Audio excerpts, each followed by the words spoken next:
Hello.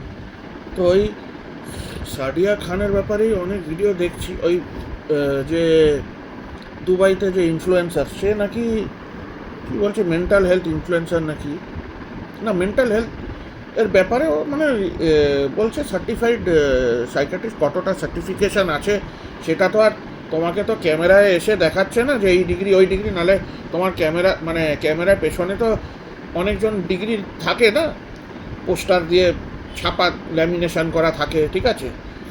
তো সেটাও নেই in her videos, it is not there. আর ও পডকাস্টে আসে নাকি, ও পডকাস্টে নাকি 2000 কোভিডের পরে ভাইরাল হয়েছিল, কে জানে কতটা।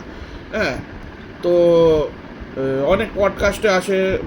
আর শি চার্জেস মানি অলসো, শুনেছি $7,000 per podcast she charging for 1 hour। $7,000 মানে বুঝতে পারছো? 7 লাখ টাকা মনে হয় না, কত কে আনে না, তার চেয়েও বেশি। 1 hour। আমাদের এখানে 1 ঘন্টা কাজ করলে কত দেয়? 200 টাকাও দেবে না, মানে 2,000 টাকা কত দেয় এখন বুঝে নাও। £5,000 আর $7,000 কনভার্ট করে হয়।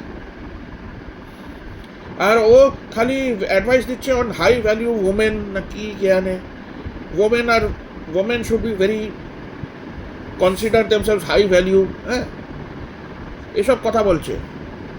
মেনরা তো মেনদের ব্যাপারে তো খারাপ ইমপ্রেশন সবাই, ছেলেরা খারাপ, মেয়েরা ভালো, মেয়েদের এই মেয়েরা ওই, হাই ভ্যালু ওমেন।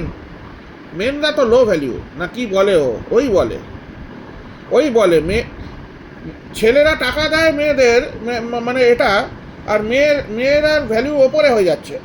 এই লজিক দিচ্ছে এই পাগল, এই ইনফ্লুয়েন্সার এমনি করে কথা বলে, এই ছিটিয়াল। এটা কি ইনফ্লুয়েন্সার আর কোথা থেকে নলেজ পায় আমি জানি না, ওটা তোমরাই বলো কি। বাই।